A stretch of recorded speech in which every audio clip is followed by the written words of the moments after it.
4 heures du matin, le 28 mai 1940.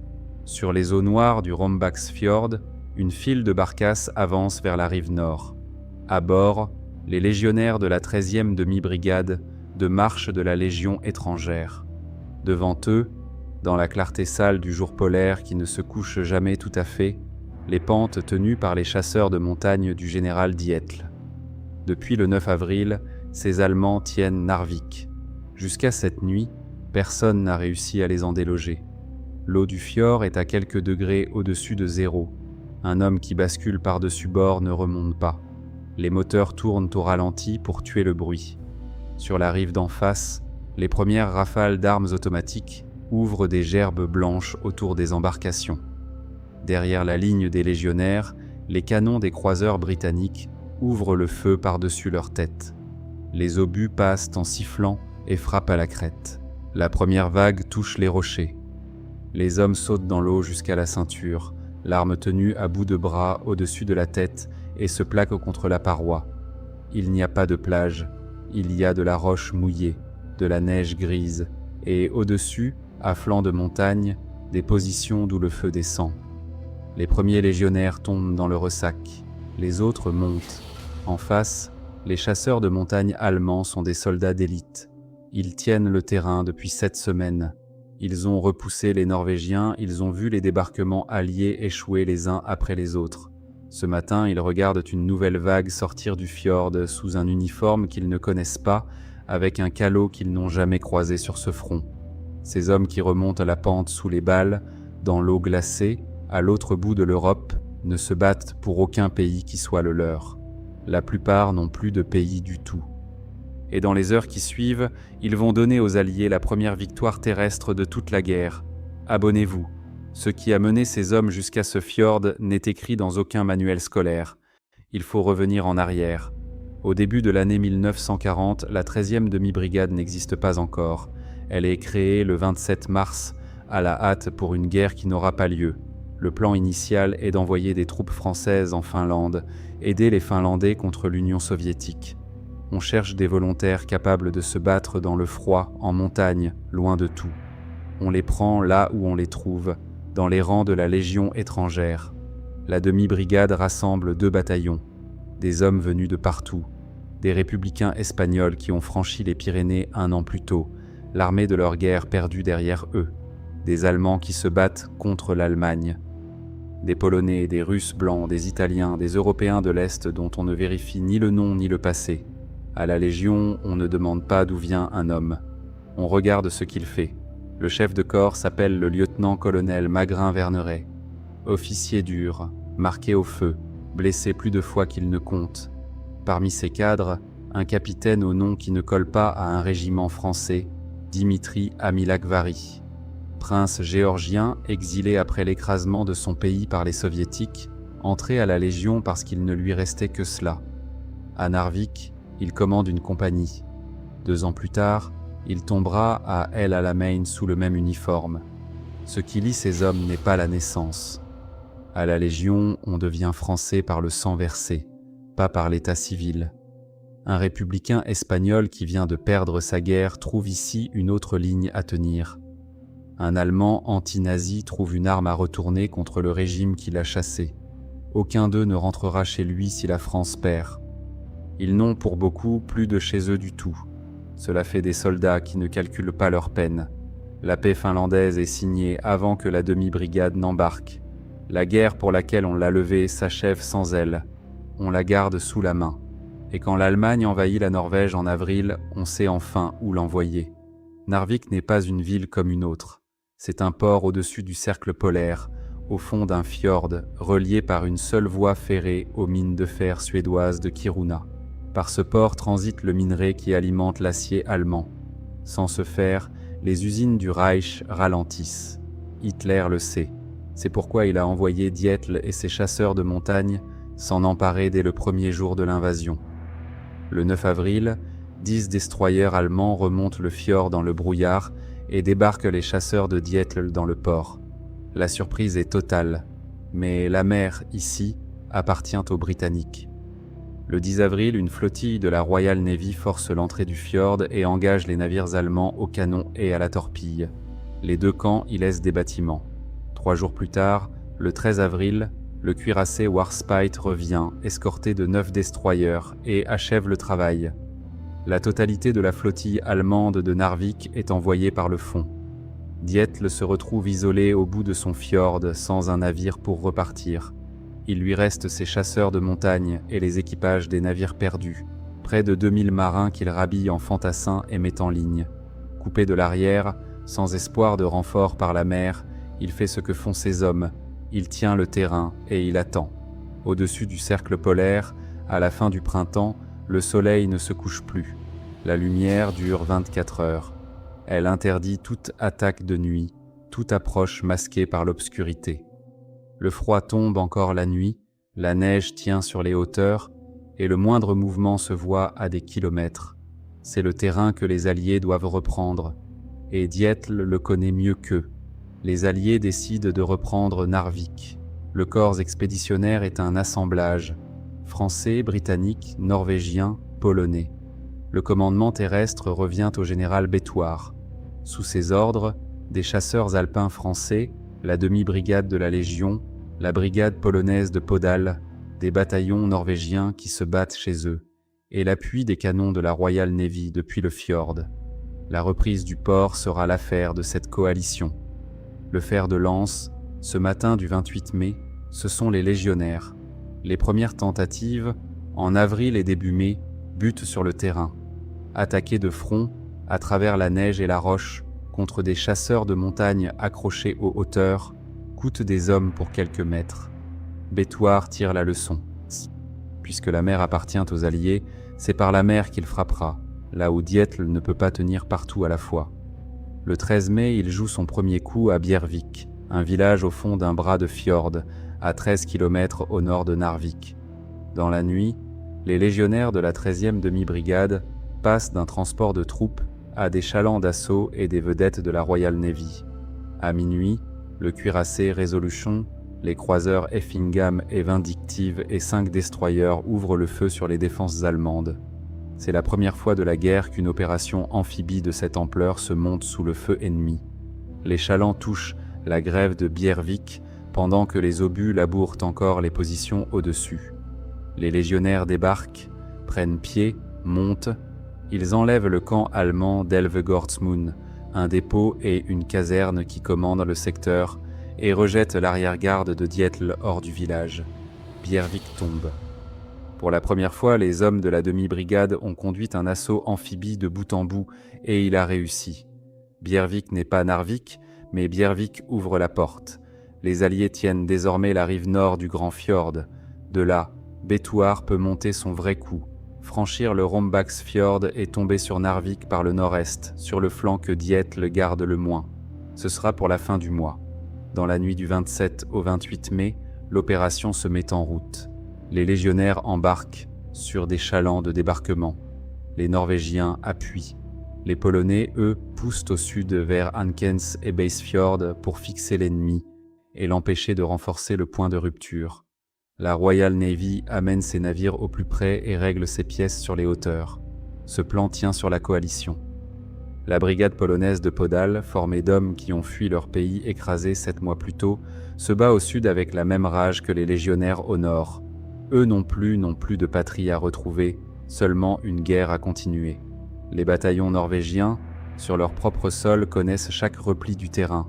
Sans le mur d'acier de la marine britannique au-dessus des têtes, aucun chaland n'aurait touché la rive. La victoire qui vient est celle de plusieurs drapeaux. Le fer de lance porte le calot de la Légion. C'est là que reprend la scène du fjord, les barcasses, l'eau noire, le feu qui descend. Les légionnaires atteignent la rive et s'accrochent à la roche. La suite se joue au corps à corps sur les pentes. Les chasseurs de montagne allemands tiennent les points hauts et font payer chaque mètre.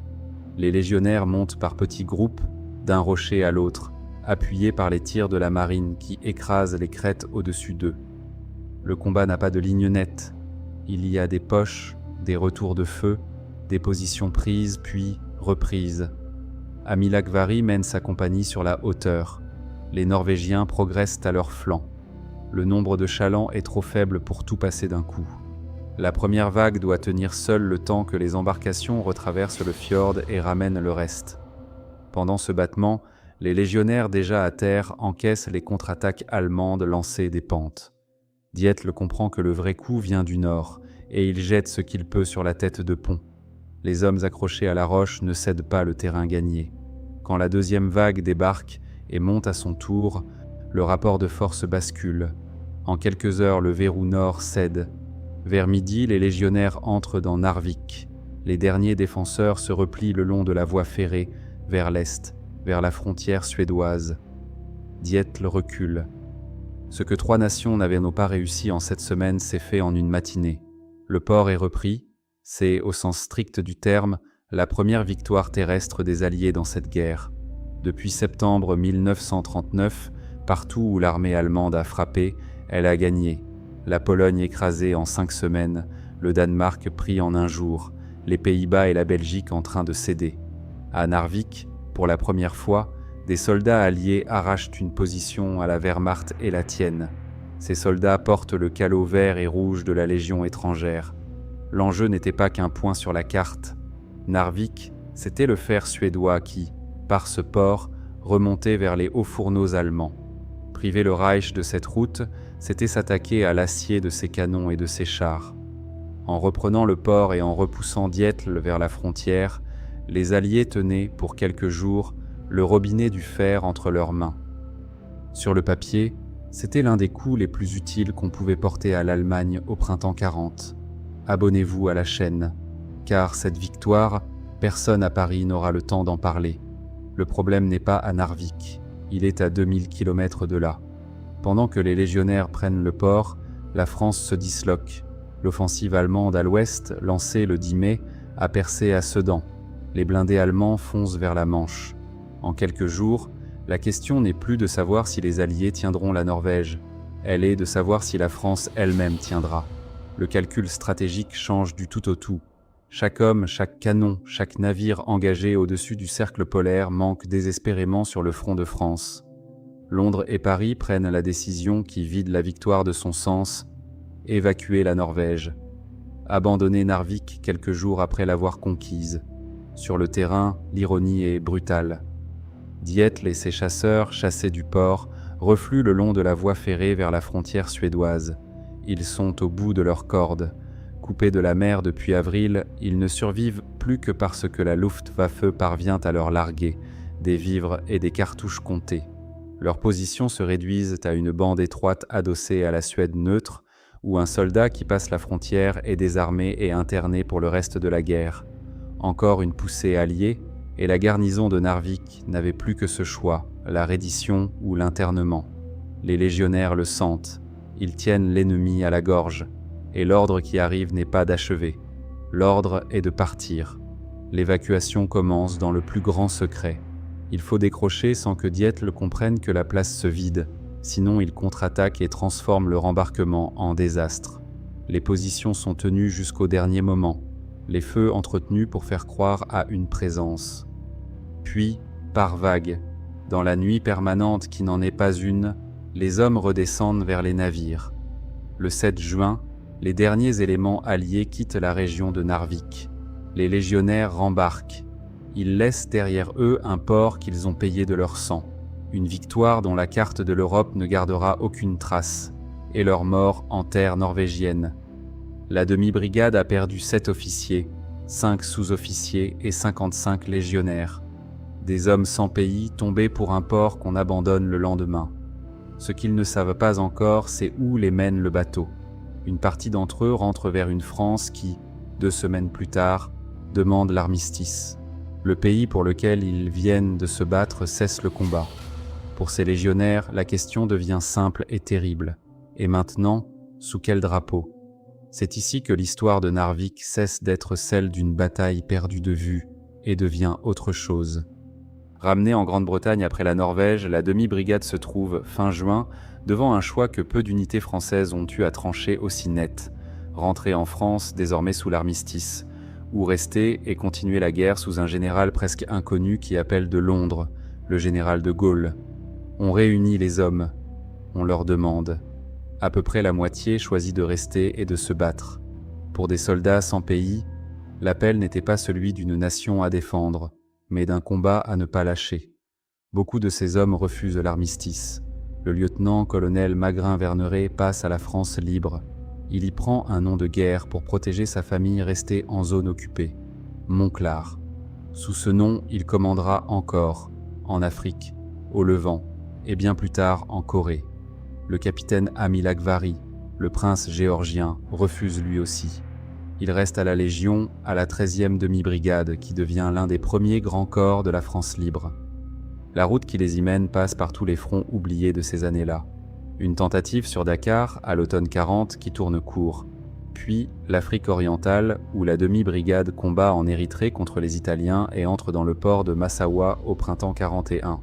Du cercle polaire au bord de la mer Rouge, les mêmes hommes, le même drapeau à croix de Lorraine, une guerre menée avec les moyens du bord, loin de toute grande bataille dont les journaux parlent. 2 ans après le fjord glacé, on retrouve cette même demi-brigade dans un tout autre décor. Le désert de Libye, un point sur la carte nommé Bir Hakeim. Là, pendant 16 jours, ces légionnaires tiennent tête à l'Africa Corps de Rommel et permettent à la 8e armée britannique de se rétablir. Amilak Vari y commande encore. Il tombera quelques mois plus tard à El Alamein, en tête de ses hommes. Le fil part de Narvik et ne se rompt pas. La 13e demi-brigade de la Légion étrangère existe toujours. Elle porte dans ses traditions la mémoire de ce matin de mai au-dessus du cercle polaire, la première fois où des soldats alliés ont arraché une ville à l'armée allemande et l'ont tenue. Le fait que la victoire ait été abandonnée n'efface pas qu'elle a eu lieu. Sur la carte de la guerre, Narvik est une parenthèse. La Norvège tombe, la France tombe, l'attention du monde se porte ailleurs, sur Dunkerque, sur la Manche, sur la bataille d'Angleterre qui vient. Le port du fer redevient allemand jusqu'en 1945. Rien dans le résultat final de 1940 ne rappelle qu'à Narvik quelque chose a été gagné, mais quelque chose l'a été. Au printemps de la plus grande série de défaites qu'ait connue l'Occident, une poignée d'hommes sans nom, levés pour une guerre qui n'a pas eu lieu, envoyés à l'autre bout du continent, ont franchi un fjord sous le feu et pris à la Wehrmacht ce que personne n'avait pu lui prendre. Puis on leur a dit de partir. Abonnez-vous pour les autres opérations qui ont fait l'histoire des forces françaises. Sur le rivage du Rombaksfjord, quand les derniers chalands se sont éloignés, il ne restait que les positions abandonnées, la roche griffée par les éclats et les tombes fraîches sous la lumière qui ne s'éteignait pas. À l'ouest, la France finissait de tomber. À l'est, sur la voie ferrée, les hommes de Dietl remontaient lentement vers le port vide. La bataille de Narvik était terminée. La guerre de ces légionnaires ne faisait que commencer.